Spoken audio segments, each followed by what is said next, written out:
ये कांग्रेस पार्टी के लिए ये कहना चाहिए कि एक धूरी है। इसी साल में 100 साल पहले गांधी जी ने कांग्रेस की अध्यक्षता स्वीकार की, बेलगाम में कांग्रेस की अध्यक्षता स्वीकार की और उन्होंने हम सब राजनीतिक कार्यकर्ताओं के लिए, सार्वजनिक जीवन में काम करने वाले कार्यकर्ताओं के लिए, हम सबके लिए एक जंतर दिया है।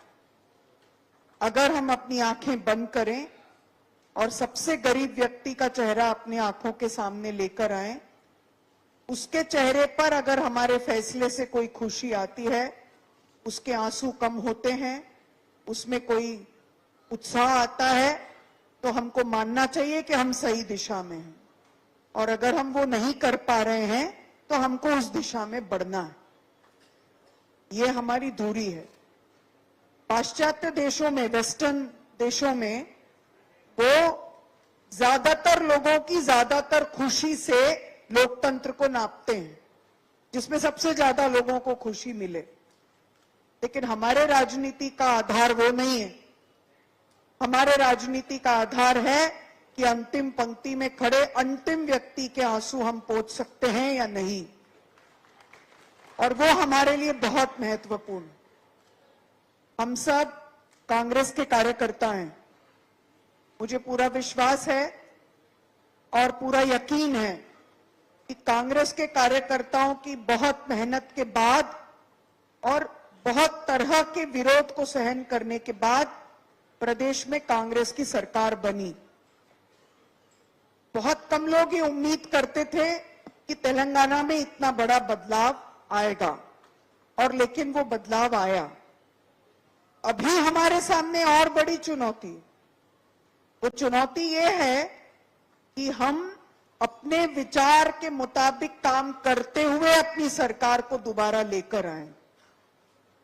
ये जो संविधान की किताब है, इस संविधान के आधार पर भारत जोड़ो यात्रा के बाद और भारत जोड़ो न्याय यात्रा के बाद राहुल जी ने इस संविधान को आधार बनाकर लोकसभा के चुनाव में वोट प्राप्त करने के लिए एक पिच तैयार किया। तो हमारे सामने क्या चुनौती है कि दूसरों के बनाए राजनीति के मैदान में हम अपने लिए संभावना ढूंढेंगे या हम अपने राजनीति का मैदान तैयार करेंगे।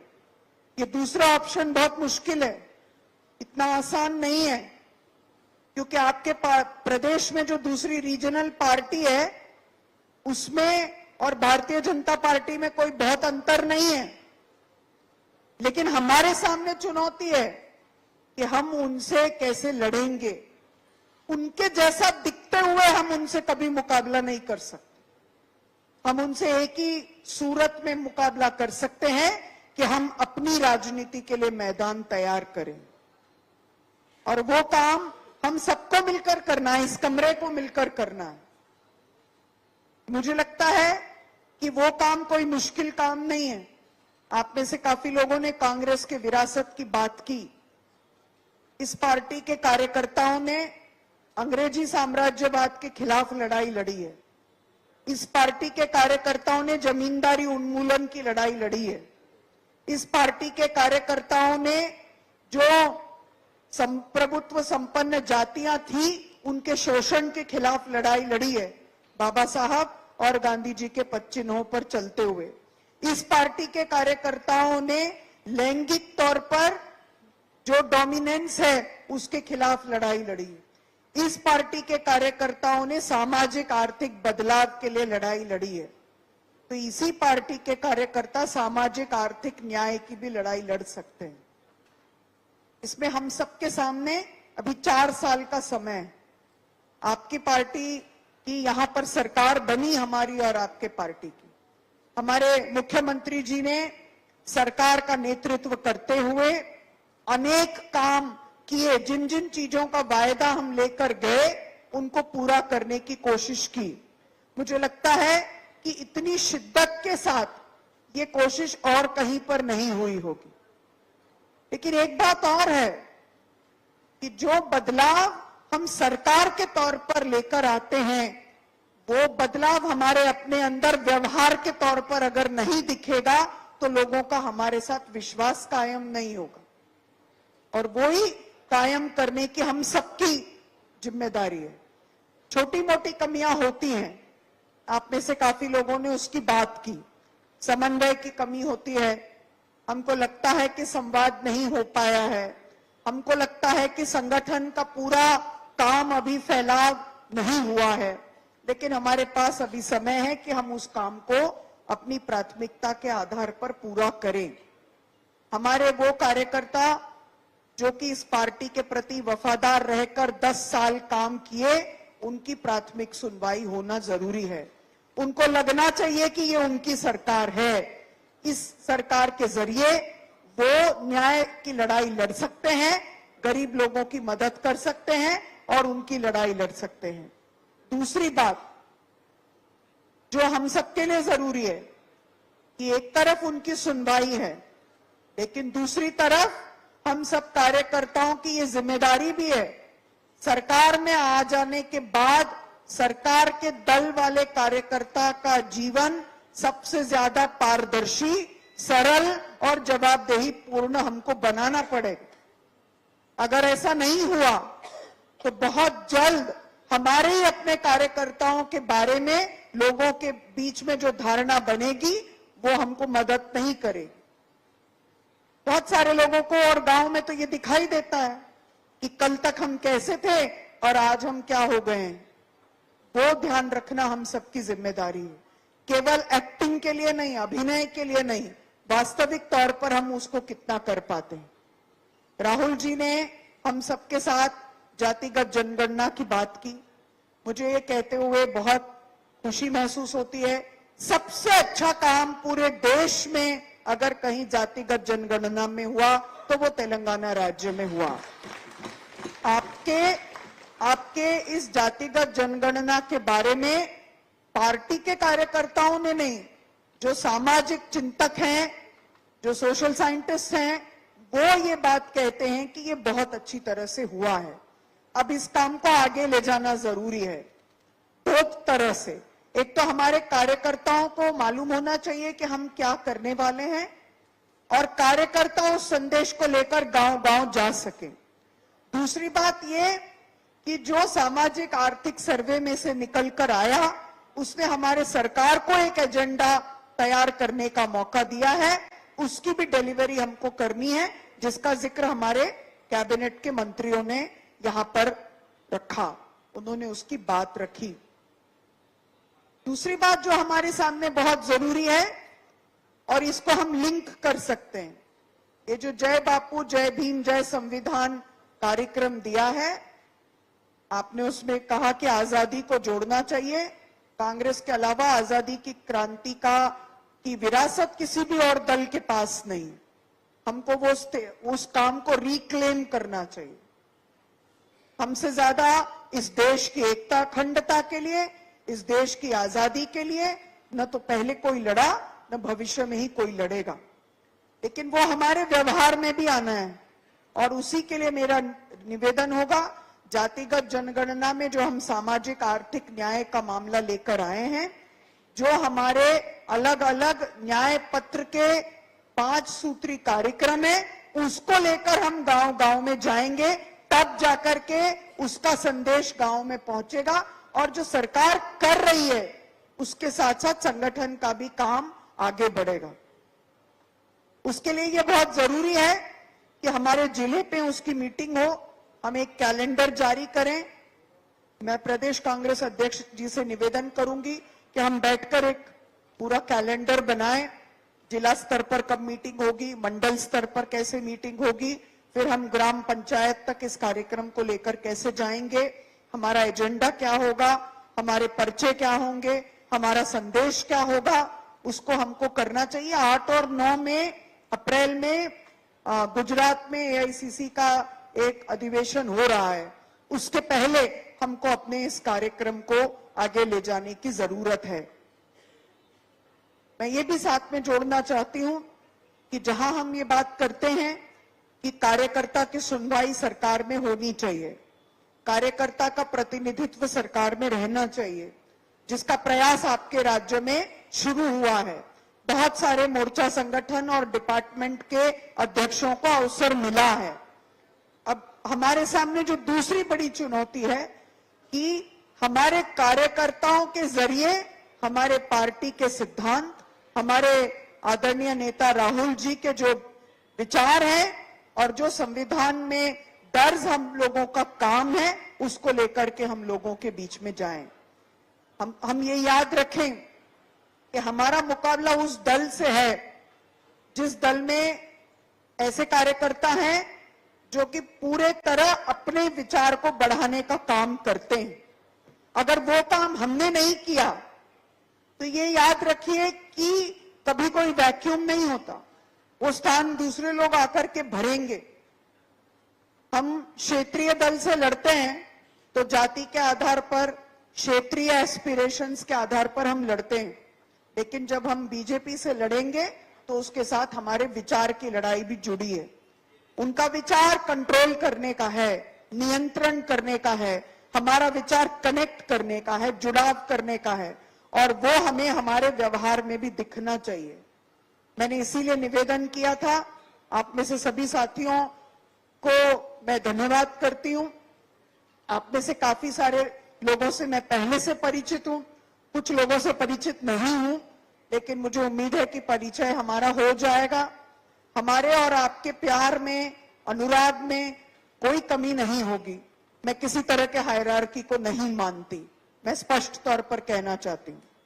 मेरे नजर में कोई मतलब एआईसीसी के अध्यक्ष हैं और कोई बूथ के अध्यक्ष हैं, सबके दोनों के प्रति अगर मैं समान रूप से सम्मान नहीं करूं तो वो ठीक बात नहीं होगी। मेरे पास जब मिस्ड कॉल आते हैं, मैं सबको बता रही हूं कि उसमें जिनके नाम मैंने नोट किए हुए हैं उनको मैं बाद में फोन करती हूँ, जिनका नाम सेव नहीं है उनको मैं पहले कॉल बैक करती हूँ कि वो हमारे कार्यकर्ता होंगे। उनसे पहले बात करना हमारी जिम्मेदारी है। उन्हीं के दम पर हम लोग कुछ भी बनते हैं। यहाँ हम जितने भी लोग बैठे हैं, अगर वो नहीं होते तो हम लोग कुछ नहीं बन सकते थे। पहली बात। दूसरी बात ये कि हम अगर समझ रहे हैं कि होर्डिंग्स में और बैनर में अपनी तस्वीरें छापकर हम कुछ भी जीत जाएंगे, तो याद रखिए कि हमने अंग्रेजों से इसके आधार पर कुछ जीता नहीं था। आप और हम, आप सब कार्यकर्ताओं पे 100 से ज्यादा केस बने, हमारे माननीय मुख्यमंत्री जी पर ही बने हुए हैं, हमारे बहुत सारे कैबिनेट के मंत्रियों पर भी शायद केस हैं और निश्चित होंगे, हमारे कार्यकर्ताओं पर होंगे। उसके आधार पर हम ये लड़ाई जीत कर आए। तो मेरा अनुरोध होगा कि अगर हमारा विचार अंतिम पंक्ति में खड़े अंतिम व्यक्ति के आंसू पोंछना है तो वो व्यक्तिवाद से नहीं हो सकता। वो हम सब लोग मिलकर जो साझा हमारा विचार है उसको लेकर जाएंगे, तब वो पूरा होगा। और मैंने आप सबसे निवेदन किया, चाहे रेलवे स्टेशन में आप मुझसे मिलने आए या फ्लाइट में आप मुझसे मिलने आए, मेरा सामान उठाने की जरूरत नहीं। मैं वैसे ही एक बैग लेकर चलती हूँ।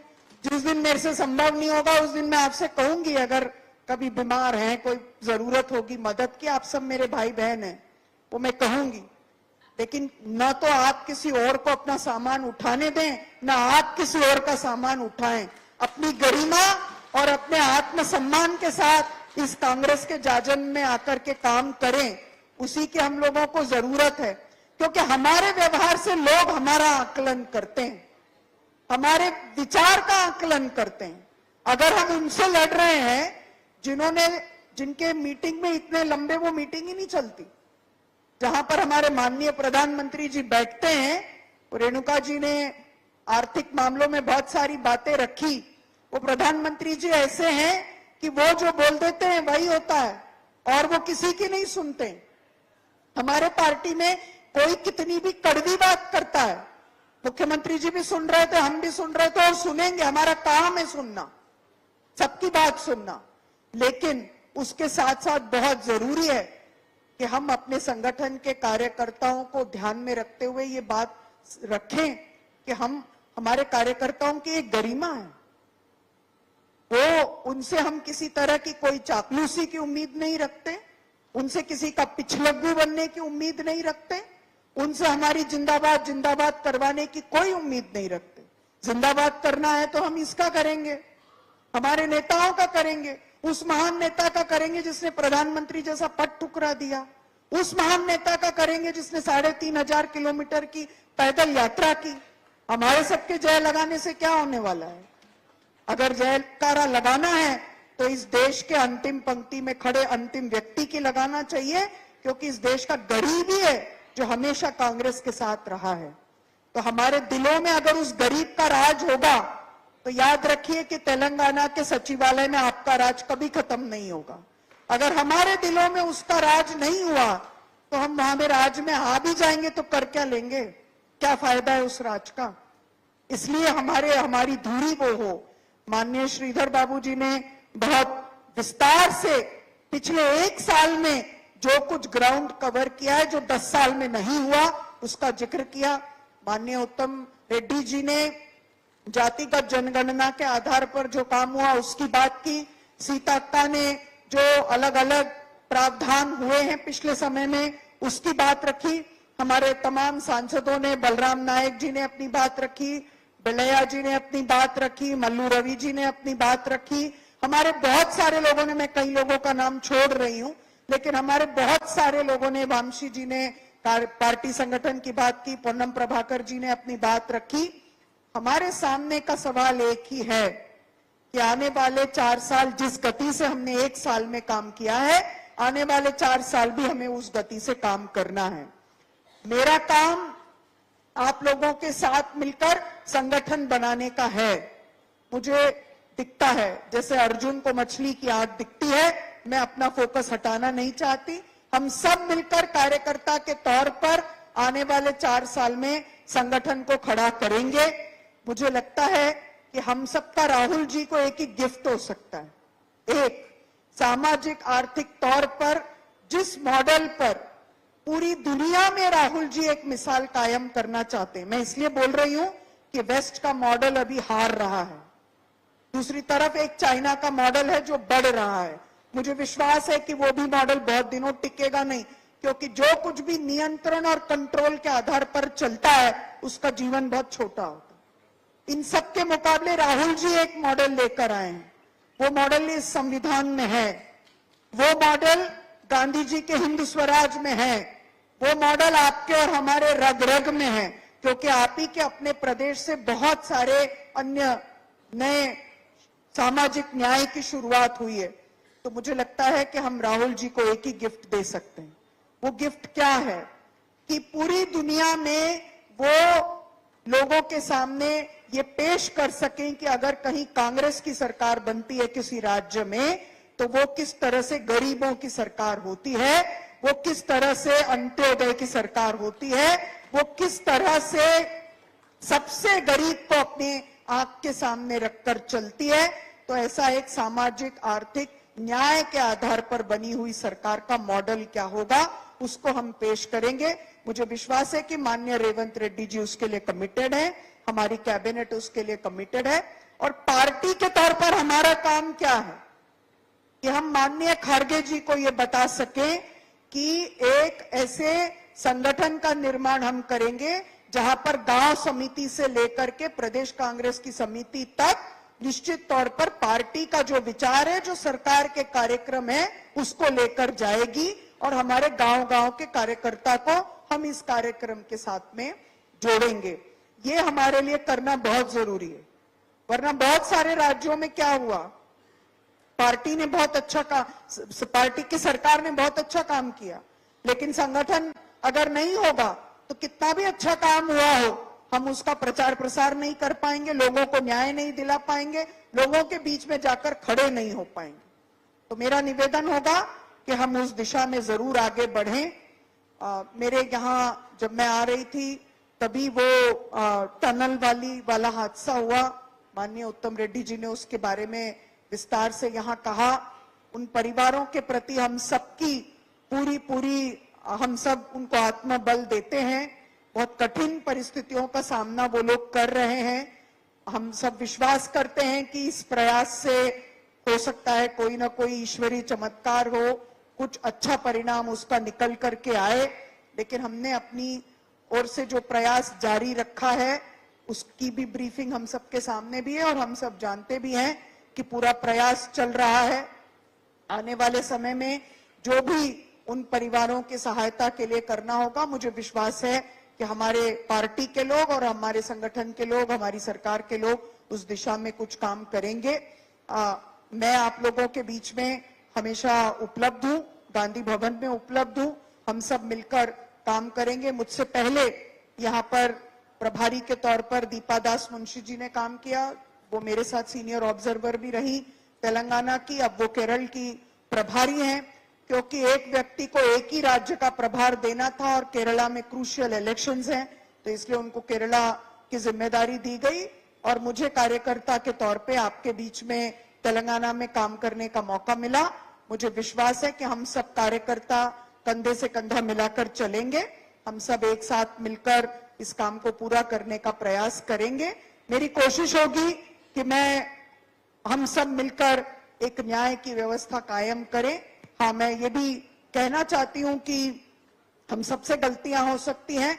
मैं उम्मीद करती हूं कि आप सब परिवार का सदस्य होते हुए मुझे भी मेरी गलतियों का एहसास कराते रहेंगे और आप ये देखेंगे कि वो सब लोग जो मेरे पास मेरी शिकायत लेकर आएंगे, उनकी सुनवाई सबसे पहले इसलिए होगी कि मैं विश्वास रखती हूं कि आलोचकों को हमेशा साथ रखना चाहिए, बजाय इसके कि जो लोग हमेशा तारीफ में होते हैं।